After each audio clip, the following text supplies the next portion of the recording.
De todos los chicos y chicas con los que fui a la secundaria, el más escalofriante fue, sin duda, un tipo llamado Walter. Solía sentarme cerca de él en la clase de química durante mi tercer año, y tenía esta costumbre de murmurar cosas para sí mismo, antes de reír de una manera realmente espeluznante. Era como si intentara detenerse, pero no pudiera, y siempre parecía que lo que le hacía reír era algo realmente malo o muy sucio. Los jugadores de fútbol solían burlarse de él, bastante mal a veces, y a veces él reaccionaba de maneras que significaban que él sería el único que tendría problemas. Creo que hoy en día podría haber sido diagnosticado con Asperger y puesto en una clase especial o algo así, pero en aquel entonces solo era el chico raro. Al final del tercer año supe que él y su familia vivían a solo unas cuantas casas de distancia de mí. No me juntaba con ellos ni nada, pero lo veía de vez en cuando y a veces le decía hola. Me daba algo de lástima por él y pensé que apreciaría que alguien simplemente fuera amable con él. Bueno, él siempre parecía muy enojado y socialmente incómodo, así que en las raras ocasiones en que intentaba hablar con él, siempre me rechazaba como si yo fuera el que no valía la pena. Déjame decirte que después de eso, ya no sentí lástima por él. Durante el último año, Walter se volvió más enojado, extraño y socialmente incómodo. Nadie intentó ayudarlo o intervenir porque todos pensábamos que era un idiota. Si hubiera sido amable con casi cualquiera, probablemente habría encontrado gente con quien salir, pero no lo era, así que se quedó solo.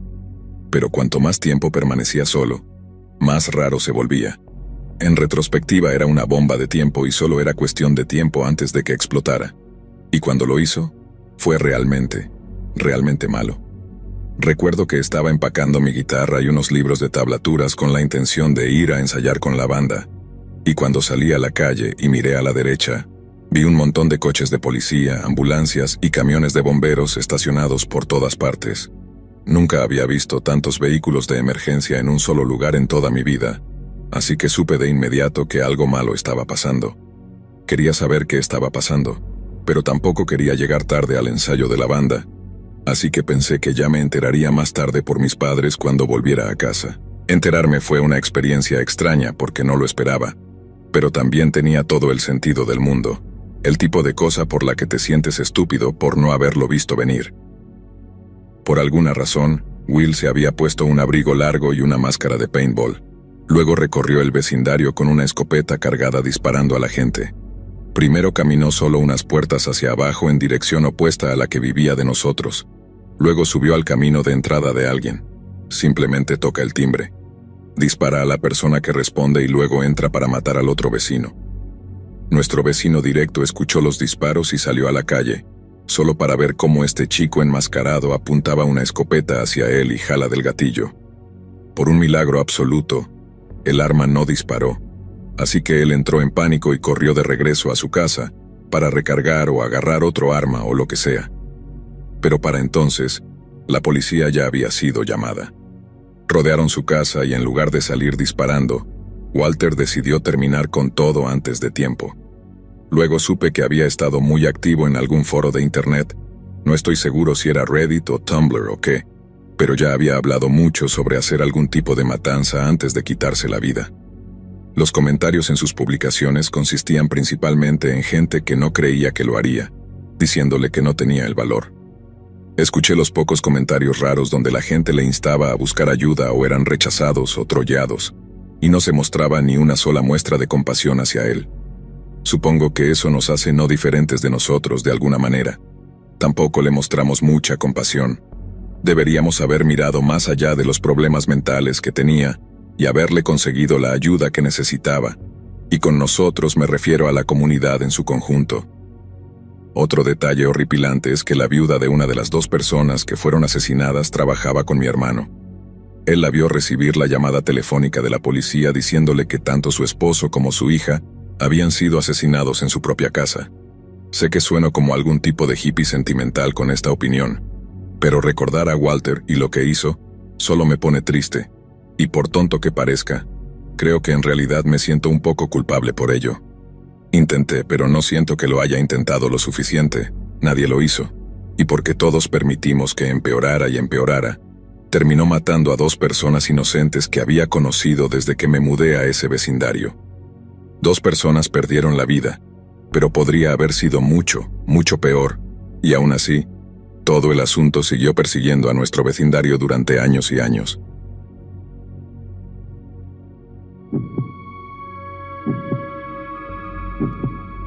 Soy un gran fan del canal y creo que tengo una historia que podría interesarte. Es una especie de historia escalofriante y triste, pero es una que me ha quedado grabada todos estos años, así que supongo que vale la pena compartirla contigo. Al comienzo del 10º grado se unió a nuestra escuela un chico nuevo llamado Elian, y yo estaba en su mismo salón de clases. Podías darte cuenta de inmediato de que era realmente extraño, súper socialmente incómodo y todo eso, pero en su mayoría se mantenía para sí mismo. Además estaba construido como un defensa de fútbol americano, así que nadie realmente se metía con él, además de que simplemente se mezclaba. No vestía raro, no olía mal, no notabas que había algo extraño en él hasta que realmente pasabas tiempo a su alrededor. Si lo hacías, notabas que tenía este hábito realmente escalofriante y lo vi de cerca en más de una ocasión. Mi asiento en el salón estaba hacia el frente, a la derecha de Elian, lo que significaba que podía mirar por encima de mi hombro izquierdo y verlo justo allí. Así que esta vez, estábamos en el salón de clases, pero era como un periodo libre, así que todos estaban hablando y siendo súper ruidosos, todos excepto Elian. Elian solo estaba allí sentado, leyendo algún libro viejo que siempre llevaba consigo, y parecía que estaba susurrando para sí mismo, ya sabes, como los niños que suelen mover los labios en silencio cuando leen las palabras, supongo que por costumbre o lo que sea. Bueno, eso es lo que parecía. Pensé que simplemente no podía leer muy bien o que tenía problemas para concentrarse debido al ruido. Un comportamiento inusual, pero nada de qué alarmarse. Pero resulta que no era eso en absoluto. Elian seguía susurrando para sí mismo incluso cuando no estaba leyendo. Lo sorprendí haciéndolo en el pasillo un par de veces, pero no quería confrontarlo al respecto o algo así, así que simplemente lo dejé ser. Pero luego llegó al punto en que lo hacía unas cuantas veces durante las partes tranquilas del salón de clases, como mientras el profesor hablaba, y poco a poco todos se dieron cuenta del hecho de que Elian susurraba para sí mismo. La primera vez que el profesor preguntó, de esa manera realmente cliché, si quería compartir con la clase, él simplemente se quedó callado y negó con la cabeza. La segunda vez estaba totalmente tranquilo, y llegó al punto en que todos alrededor de Elian podían oírlo susurrar. Estábamos tratando de trabajar en algo. No recuerdo qué era, pero los susurros definitivamente eran molestos y desconcertantes. Al final, alguien simplemente dijo, «Hombre, cállate». Todos contuvieron la risa y el profesor nos dijo que nos calláramos y trabajáramos, así que eso terminó justo ahí. Esto continuó durante semanas. Cada tanto Elian no podía contenerse y comenzaba a susurrar en algún momento incómodo. La tercera vez que lo hizo en el salón de clases, o al menos la tercera vez que lo vi, de todos modos, alguien realmente estalló y le preguntó a quién estaba susurrando. Nuestra profesora del salón de clases ya estaba al tanto de este pequeño problema en ese momento, así que trató de intervenir para evitar que la confrontación se intensificara. Básicamente le dice al chico que se calme y a Elian que deje de susurrar, pero entonces Elian simplemente se detiene. Se vuelve hacia el chico que le preguntó y simplemente dijo, «A mi mamá». La respuesta del chico causa una ola de risas porque él estaba como, «Está hablando con tu mamita», burlándose de él, y nuestra profesora rápidamente interviene y le dice a todos que se callen de nuevo. Solo que Elian no se calla. Después de semanas y semanas de no decir una sola palabra más alta que un susurro, de repente se encuentra todo conversador. «Ella habla», dijo, refiriéndose a su mamá, así que responderemos. La clase no se rió esa vez y nadie tuvo una sola palabra inteligente que decir en respuesta. Era un viernes y luego, cuando regresamos a la escuela el lunes, el espeluznante Elian había desaparecido. Lo sacaron de clase tan rápido que todavía podías ver su sombra esa mañana de lunes. Pero como no sabíamos el contexto que lo rodeaba, simplemente seguimos como de costumbre y lo superamos. Y yo simplemente dije, «Espeluznante Elian, vino fácil, se fue fácil». Ahora, como una semana después, mi familia y yo terminamos conduciendo a la casa de mi hermana mayor. Ella y su esposo habían estado casados durante unos años, y él era psiquiatra en este gran hospital del otro lado de la ciudad. Así que vivían en esta casa súper impresionante que disfrutábamos visitar tan a menudo como podíamos. Mi cuñado era un tipo genial, y a veces discutía ciertos detalles de ciertos casos con nosotros durante la cena. No era demasiado detallado, no nombraba nombres, todo era solo charla de trabajo, y yo apenas entendía algo de eso, así que normalmente solo me desconectaba y hacía lo mío. Pero entonces, como dije, estamos allí un domingo, no mucho después de que sacaran a Elian de clase, y uno de los pacientes que menciona de repente empezó a sonar muy familiar. Mi cuñado estaba hablando de lo difícil que es a veces su trabajo, y de cómo a veces tiene que tomarse un tiempo para descomprimirse en sus días libres.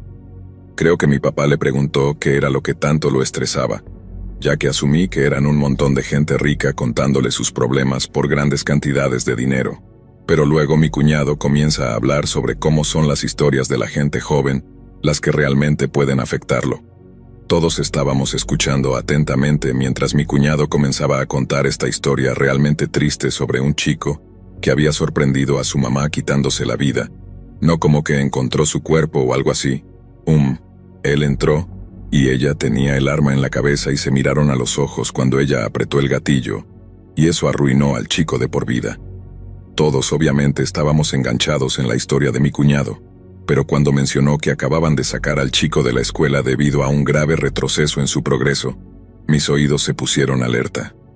Mi papá preguntó qué tipo de retroceso, y fue entonces cuando mi cuñado mencionó algo sobre esquizofrenia, y más específicamente, algo sobre el chico susurrándose a sí mismo. Mamá dice que estaba pálido como una sábana cuando salió lo del susurro, y no mucho después solté. ¿Cuál era el nombre del chico? ¿Era Elian? Mi cuñado se congela, me da una mirada atónita de ojos muy abiertos. Luego claramente miente cuando dice que no era Elian. Era una mentira flagrante y nunca admitió que en realidad estaba hablando de Elian, pero el hecho de que me llevara aparte después de la cena para hablar fue todo lo que necesité para saber. Me dio un discurso sobre la confidencialidad médico-paciente y cómo reflejaría muy mal en él si se supiera que estaba hablando de su trabajo.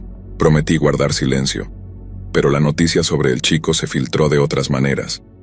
Prometí a mi cuñado que no había dicho nada, pero él dijo que estaba bien, que la mitad de la ciudad había estado involucrada en el tratamiento del chico de alguna manera, y que los rumores se propagan más rápido que un incendio forestal en pueblos como el nuestro. Enterarse de la verdad sobre Elian fue tan duro que nadie en nuestro salón de clases habló de ello después de que nos enteramos. Era simplemente demasiado crudo. Saber que habíamos reído y bromeado sobre algo tan absolutamente terrible. Este chico estaba completamente destrozado por la vida, y nosotros habíamos sido demasiado ignorantes y egocéntricos para realmente notarlo. No sé cuán verdadera sea la versión de los eventos sobre la madre de Elian, pero si es cierta, si ella se voló la cabeza justo cuando su hijo de secundaria cruzaba la puerta, pensar en qué sistema puso a su hijo de vuelta en la escuela cuando claramente no estaba listo para ello. Supongo que ves muchos podcasts de horror y creepypasta por ahí, pero la mayoría son sobre caminantes de piel, y niños de ojos negros y cosas así, y el tuyo es uno de los pocos que habla sobre cosas que realmente persiguen a las personas. Conozco muchas historias tristes, como padres que fallecen de repente, gente que no logra entrar a las universidades que prefieren, etc. Estas son historias tristes, pero la de Elian y su madre es algo completamente diferente y mucho peor. No puedo ni imaginar lo que debe haber sido para un chico, a la edad que fuera, ver a su propia madre morir de una muerte autoinfligida y violenta. Eso es lo que significa estar atormentado por algo.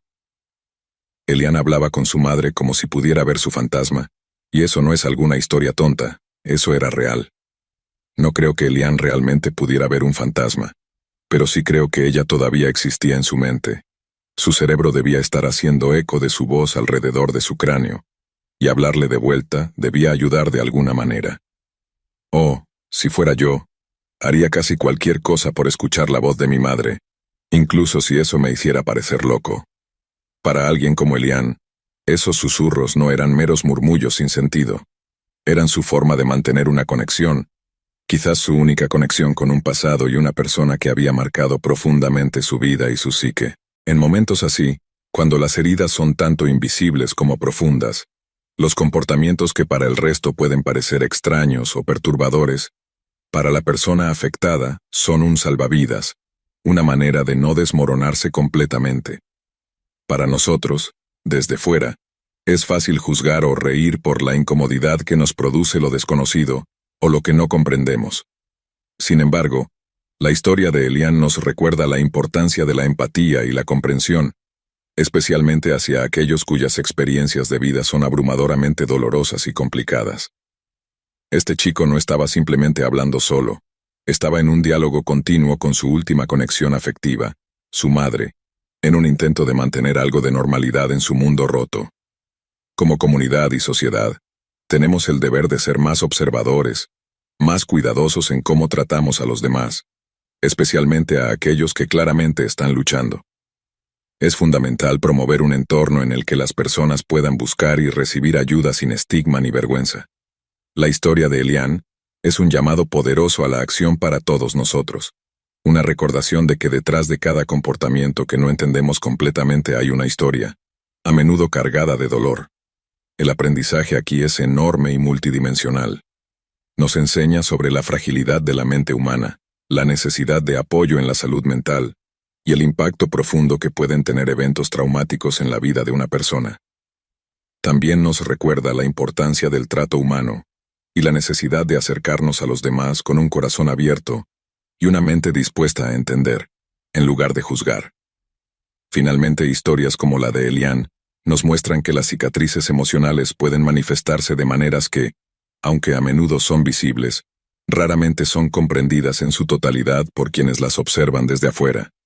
Al compartir estas experiencias, no solo aumentamos la conciencia sobre cuestiones de salud mental, sino que también podemos empezar a tejer una red de soporte más compasiva y comprensiva, que realmente pueda hacer una diferencia en las vidas de aquellos que, como Elian, están batallando silenciosamente.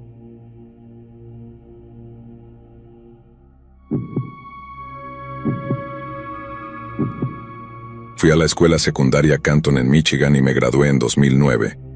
Era una escuela normal. No era genial ni terrible, simplemente promedio. Pero entonces, en mi tercer año, la escuela secundaria Canton se hizo infame por algo que hizo uno de los estudiantes, y el nombre de ese chico era JP. JP estaba en el grado superior al mío, y era un personaje completamente intrascendente. Solo tenía una vaga idea de quién era, ya que la única vez que realmente le presté atención fue para pensar, este chico se llama Jean-Pierre. No me sorprende que se haga llamar JP, sin ofender a ningún Jean-Pierre. Es solo que no es el nombre que elegiría si quisiera pasar la secundaria sin que me molesten. Pero después de eso no hubo nada. Él era solo otro chico pálido y ansioso que parecía haber dominado el arte de no llamar la atención sobre sí mismo. Luego, un día, boom, el nombre Jean-Pierre Horlowitz era todo de lo que todos hablaban, y por una buena razón también. Fue en algún momento de noviembre. Recuerdo eso mucho, y lo primero que escuché fue a mi madre preguntándome si este chico iba a mi escuela. Me mostró el periódico y ahí estaba la foto de JP mirándome. Había sido arrestado por asesinato, lo cual parece loco por sí solo porque él sería uno de los últimos niños que pensaría que sería capaz de matar a alguien. Pero a medida que pasaba el tiempo y los detalles de lo que hizo salían a la luz pública, no podía creer algunas de las cosas retorcidas que le había hecho al pobre chico al que mató.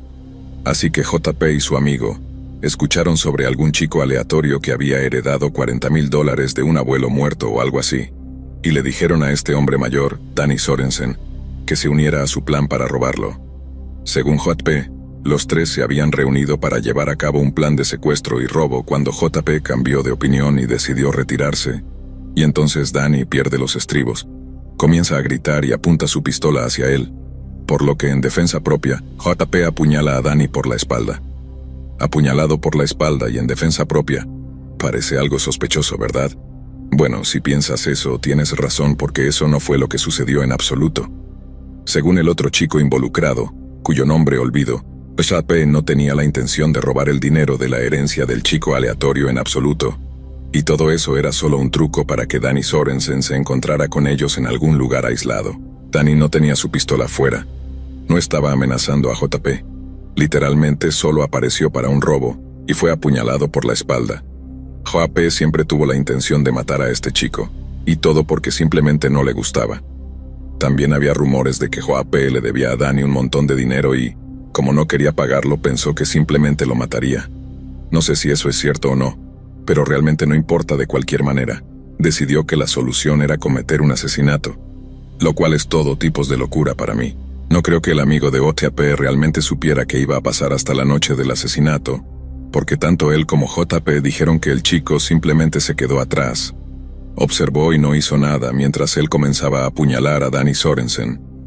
Algunas personas dicen que él iba a ser el vigía, pero sé que el equipo de defensa dijo que fue porque estaba tan horrorizado por lo que estaba sucediendo que quedó paralizado en el lugar. No sé cuán cierto sea eso, pero definitivamente es cierto que JP comenzó a hacer algunas cosas retorcidas al cuerpo de Danny después de apuñalarlo. Escuché que lo que JP quería hacer era envolver a Danny en una lona, colgarlo boca abajo de un árbol y luego prenderle fuego. Luego quería cortarle la cabeza a Danny mientras colgaba allí ardiendo como una especie de parodia enferma de una piñata o algo así. En realidad, JP no llegó a hacer nada tan elegante. En su lugar usó una sierra para cortar la cabeza de Danny Sorensen, y luego usó un soplete para quemar sus huellas dactilares para que fuera más difícil identificar su cuerpo. Después de eso, JP llevó el cuerpo del chico a algún campo aleatorio. Luego prendió fuego al torso decapitado. Una de las cosas que sorprendió a todos fue cómo JP había jugado aparentemente con la cabeza del chico después de cortarla. Creo que su amigo le dijo a un policía o en el tribunal mismo que JP había intentado hacer que hablara como un títere o algo así. También realmente no ayudó que JP estuviera frío y con ojos muertos durante el juicio. Escuché que la gente estaba describiendo todas estas cosas horribles que él realmente había hecho, y él simplemente se sentó allí totalmente sin emoción. Y como para el juez era un juicio por asesinato, pero para JP, actuó como si fuera solo un martes. No sé cuánto tiempo JP recibió en prisión, pero sé que fue un tiempo bastante largo. Y sé que recibió aún más que un asesinato usual, debido a todo ese mal que hizo al cuerpo del chico después. Y juro que, de todas las personas que conocí en la secundaria, si me hubieras pedido que los clasificara en orden de probabilidad de asesinar a alguien, JP habría estado muy abajo casi al final. Simplemente no puedo imaginármelo cortando la cabeza de un tipo con una sierra, pero lo hizo. Supongo que realmente son los tranquilos los que resultan ser los psicópatas más grandes.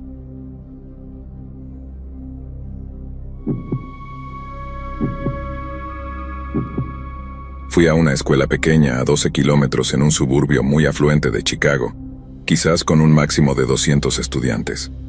Todos veníamos de los mismos 2 o 3 barrios y asistíamos a las mismas iglesias. Todos nos conocíamos, incluso algunos profesores eran nuestros vecinos. Eso fue lo que hizo aún más perturbador cuando se encontró algo en el laboratorio de computación de la escuela, algo que afectaba casi a cada uno de los estudiantes de la escuela. Un día, al llegar a la escuela por la mañana, nos encontramos con que se había convocado una presentación especial, lo que significaba que todos teníamos que reunirnos en el gimnasio y escuchar cualquier anuncio que el director tuviera que decirnos.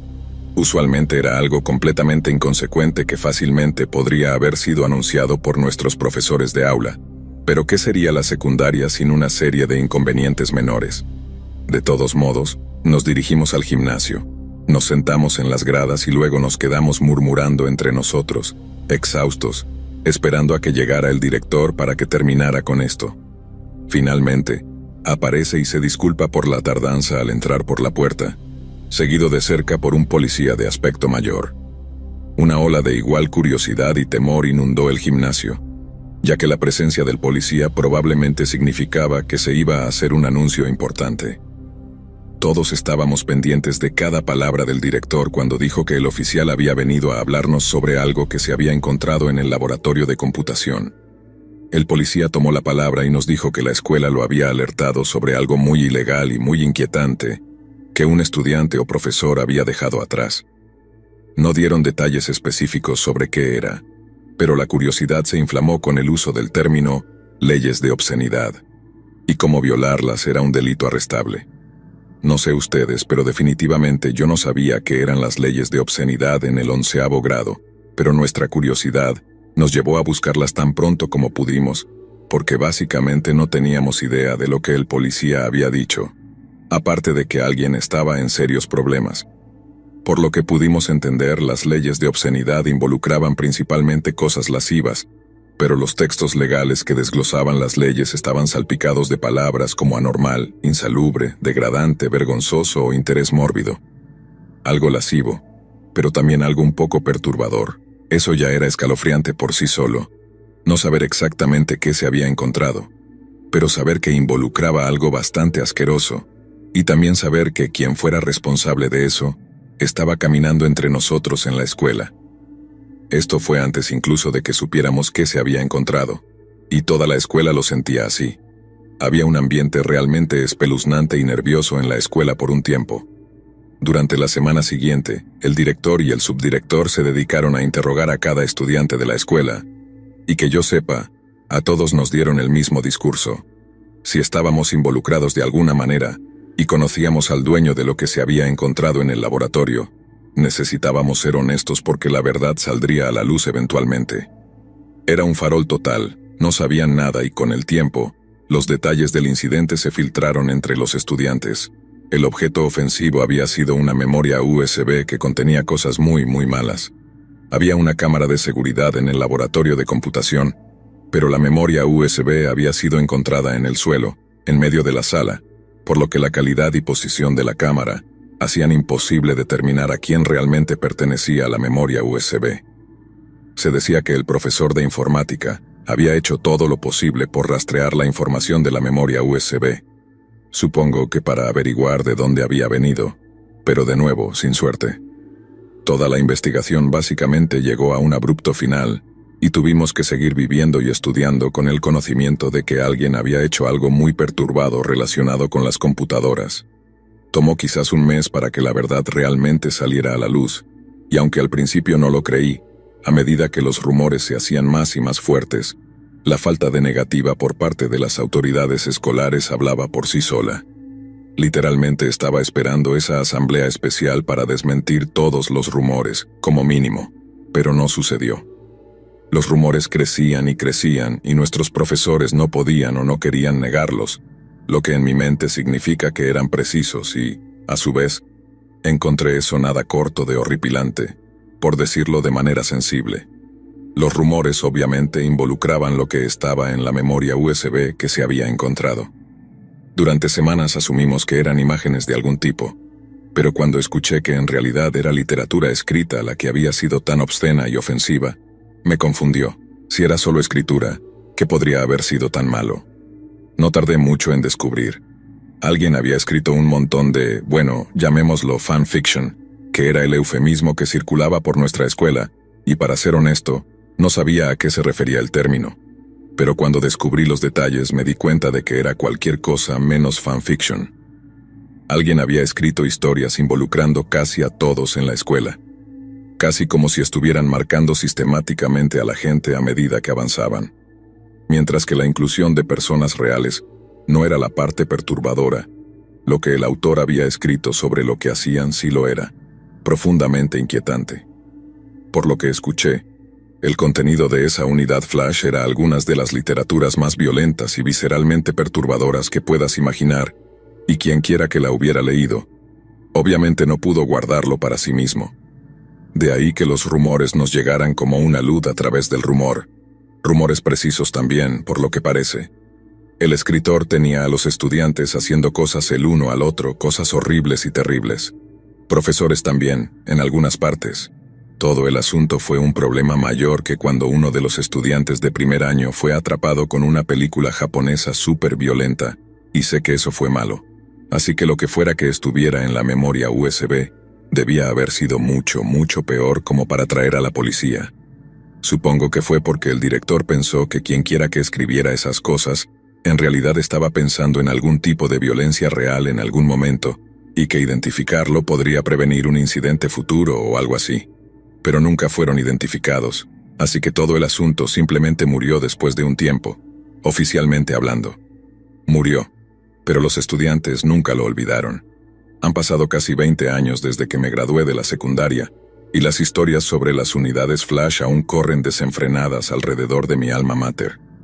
Pasé el resto de mi tiempo allí preguntándome quién podría ser tan enfermo como para escribir un montón de cosas así, y lo peor es que no había un culpable obvio. No había nadie a quien pudiéramos señalar para decir definitivamente, fue él o ella quien lo escribió, así que pudiéramos evitarlos, y podría haber sido cualquiera, a menos que fuera uno de los estudiantes que se transfirió en el último año. Estábamos obligados a codearnos con alguien que fantaseaba con cosas francamente indecibles, sin saber nunca con certeza quién era esa persona. No hace falta decir que estaba contento de salir de esa escuela y aún más contento cuando me mudé de estado para ir a la universidad. Y espero haberme mudado muy lejos de quien quiera que haya escrito esa enfermiza fanfiction.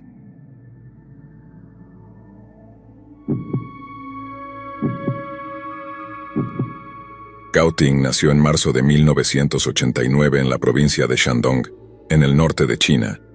Era hija de un destacado empresario que no solo dirigía una compañía de maquinaria a gran escala, sino que también era representante del Congreso local del pueblo, una combinación que lo convertía en un hombre muy influyente. En septiembre de 2004, Gao Ting se matriculó en un internado público de secundaria. La escuela albergaba a muchos estudiantes en el campus, incluida Gao Ting, pero como su casa estaba a poca distancia, Gao solía volver a casa de sus padres para saquear la despensa bajo el pretexto de ponerse al día. Era una joven talentosa tanto musical como intelectualmente, y según sus amigos, siempre era alegre y optimista. Esta actitud positiva le sirvió bien a finales de 2004, cuando Gao comenzó a sufrir una serie de problemas de salud que se describían como síntomas similares a los de un resfriado o gripe, lo que resultó en que se le eximiera de los ejercicios matutinos de la escuela, y solo tenía que asistir a clases antes de volver a casa para almorzar. Usualmente regresaba a la escuela alrededor de las 12:30 p.m., pero el 10 de enero de 2005, Gao Ting no reapareció cuando se esperaba.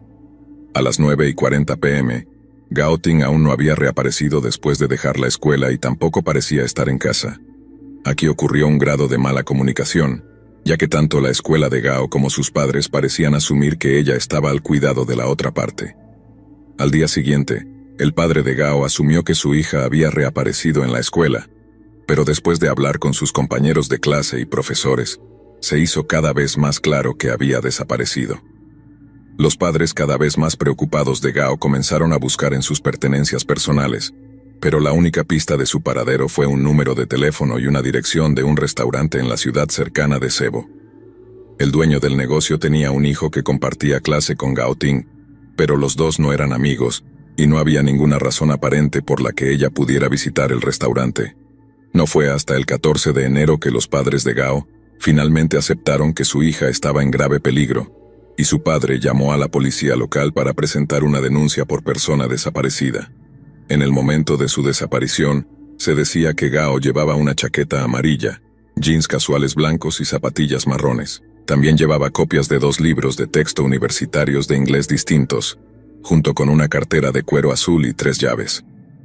La policía local comenzó interrogando a los maestros y compañeros de clase de Gao, en particular a un grupo de chicos que habían estado exentos de los ejercicios matutinos de los que ella había sido excusada. También realizaron intensas búsquedas en los edificios escolares, así como en el campus más amplio, antes de concluir que Gao Ting simplemente había huido de casa. Los padres de Gao rechazaron vehementemente la idea, citando las numerosas pertenencias personales que había dejado atrás. Si iba a huir por un periodo prolongado de tiempo, habría llevado mucho más que solo algunos libros escolares en su bolso. Anticipándose a la incompetencia y apatía de la policía local, el influyente padre de Ting invirtió más de $40,000 de su propio dinero en varias campañas de publicidad, y aunque tuvieron éxito en aumentar la conciencia sobre la desaparición de Gao Ting, pasaron semanas sin ningún progreso significativo. A mediados de febrero, los estudiantes del internado de Gao se habían ido a casa para las vacaciones de invierno, momento en el que el personal de la escuela aprovechó la oportunidad para limpiar a fondo el sitio. 2 de los conserjes de la escuela estaban en proceso de limpiar un baño antiguo, que había estado cerrado y sin usar, y abandonado durante el invierno de 2004. Para acomodar el gran número de estudiantes, el baño estaba diseñado para ser muy grande, con 2 secciones separadas divididas por una puerta con cerradura, Pero cuando los conserjes intentaron abrir esta puerta, encontraron que algo había sido introducido en la cerradura.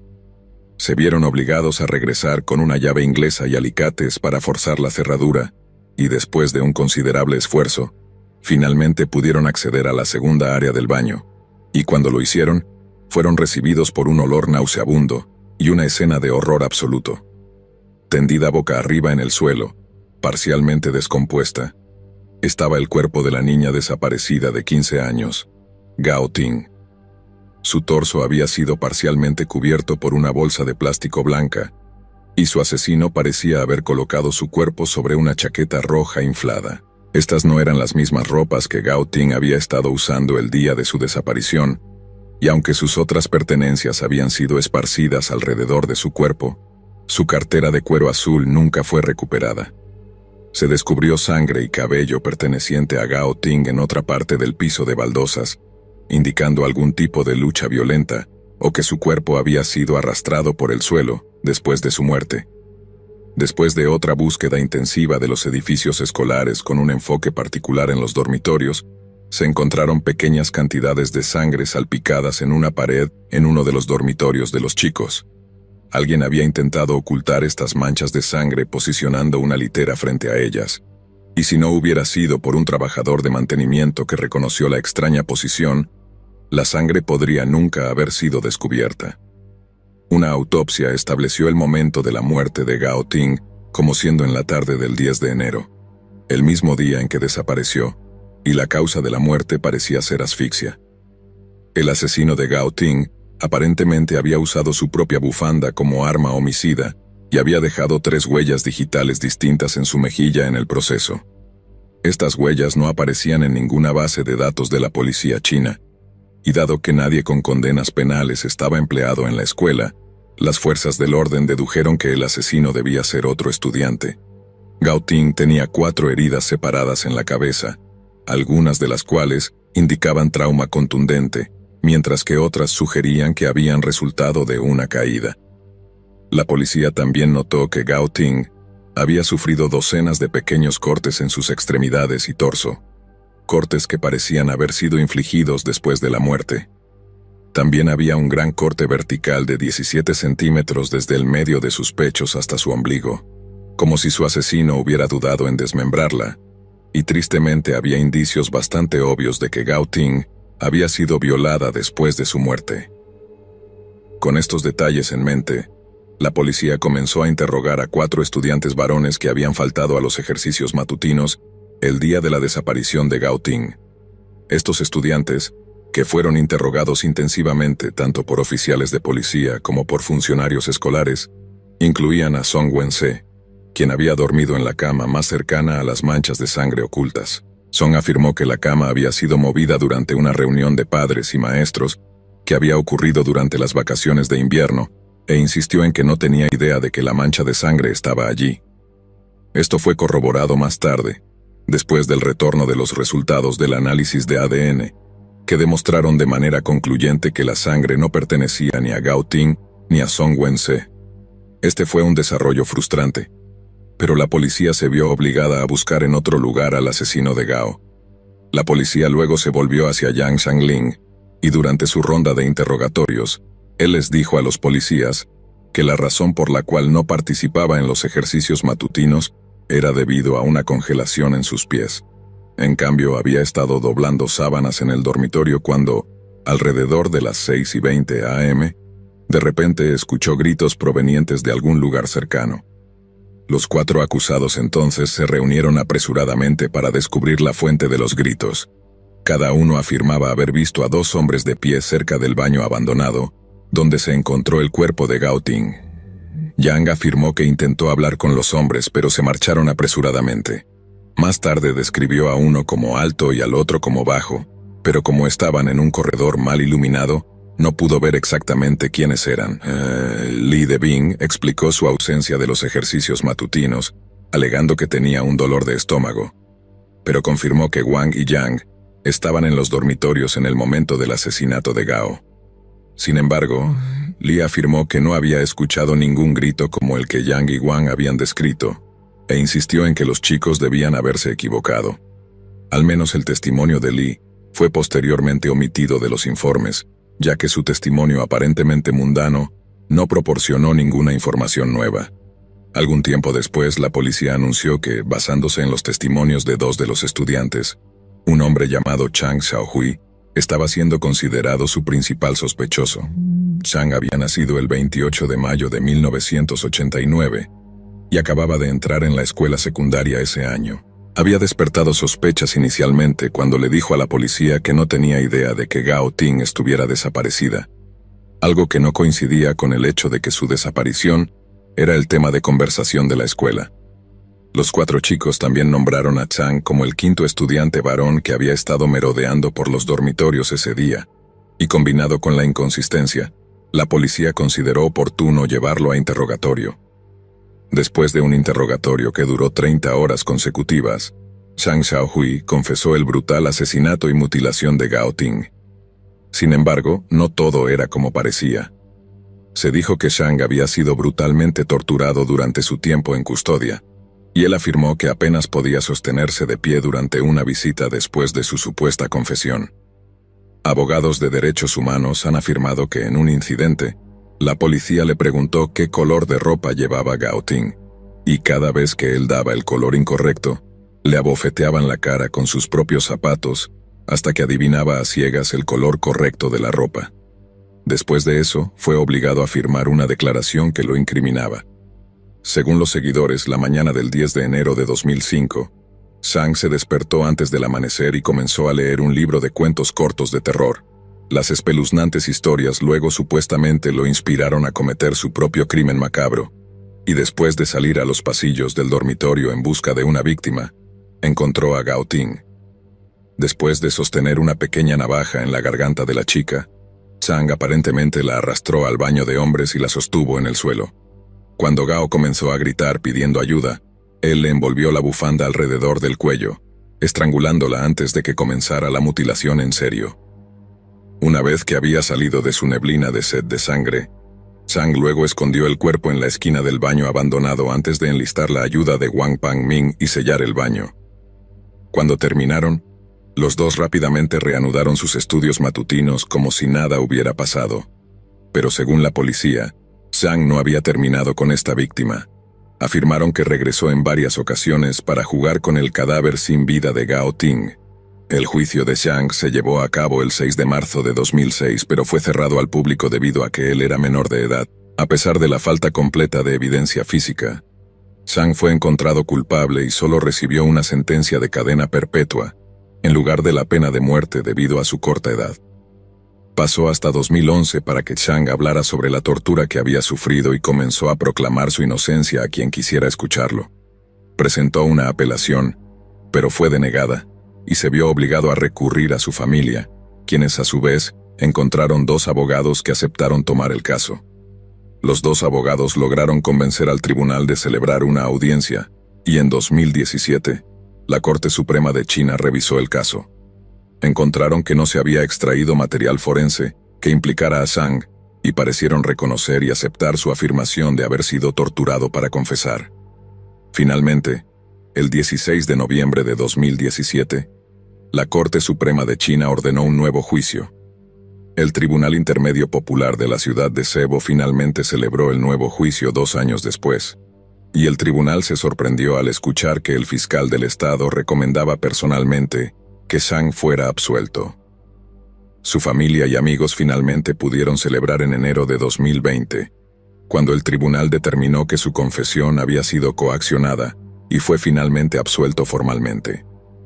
La familia de Gao Ting estuvo de acuerdo con el veredicto y reconoció que Chang era inocente.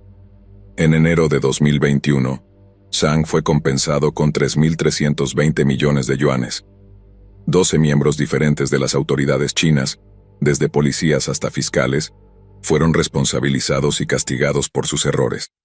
Sin embargo, el caso había generado tanta atención que Chang se vio obligado a cambiar su nombre de Chang Xiaohui a Chang Cho. Ahora vive en la provincia de Jiangsu, donde trabaja en la industria de la restauración. Lamentablemente, el verdadero asesino de Gao Ting sigue sin conocerse hasta el día de hoy. lo que significa que un joven se llevó la vida de una compañera estudiante, y no solo se salió con la suya, sino que permaneció en silencio mientras otro pasaba varios largos años en prisión.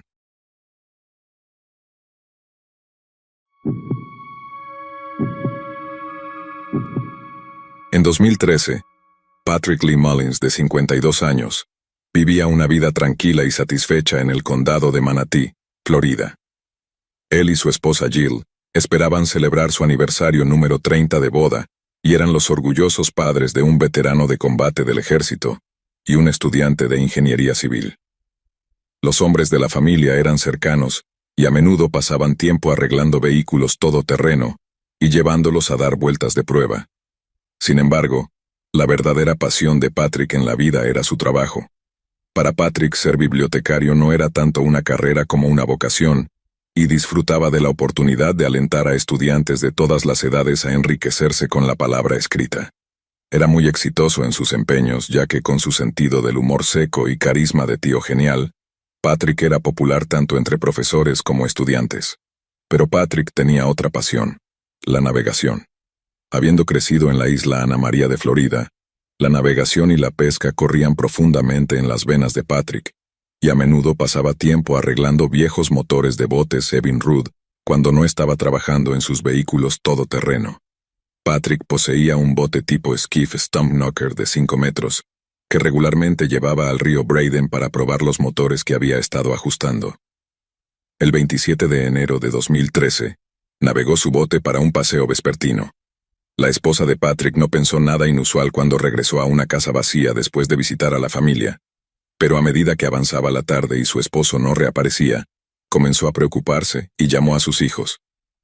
Al enterarse de que su padre estaba desaparecido, el hijo estudiante de ingeniería regresó rápidamente a casa desde la Universidad del Sur de Florida para ayudar a su madre en la búsqueda, mientras Jill llamaba al 911 para informar oficialmente la desaparición de su esposo. La familia y amigos de Patrick comenzaron a buscar en las calles y vías fluviales vecinas, y al día siguiente se unieron detectives de la oficina del sheriff del condado de Manatee y otras agencias de la ley. El mismo día que comenzó la investigación en serio, un miembro de la Asociación de Pilotos de la Bahía de Tampa avistó un bote abandonado con sus motores aún en funcionamiento cerca de un lugar llamado Egmont Key.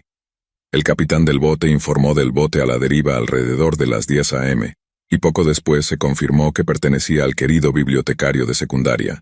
Los detectives notaron con interés que el bote se encontró a una distancia considerable de donde Patrick habría lanzado en el río, al menos un viaje de 2 a 3 horas desde su casa.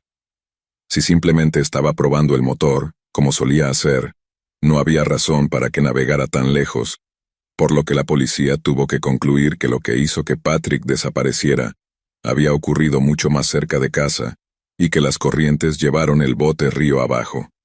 Pero, ¿qué fue exactamente lo que le pasó a Patrick mientras estaba en el río que lo hizo desaparecer en el aire? Para responder a esa pregunta, las autoridades organizaron rápidamente una amplia búsqueda del área circundante, que cubrió más de 5.700 kilómetros cuadrados, y duró casi 3 días seguidos. El esfuerzo de búsqueda incluyó 6 botes de la Comisión de Pesca y Vida Silvestre de Florida, un equipo de búsqueda y rescate del Eckerd College, e incluso un avión militar C-130, equipado con equipo de siglo de última generación.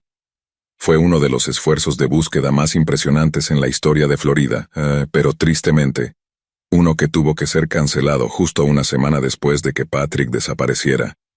Cuando un pescador de un barco charter hizo un horrible descubrimiento mientras pescaba cerca de Emerson Point, en la desembocadura del río Manatee, el pescador vio lo que parecía ser un maniquí en las aguas poco profundas debajo de su bote.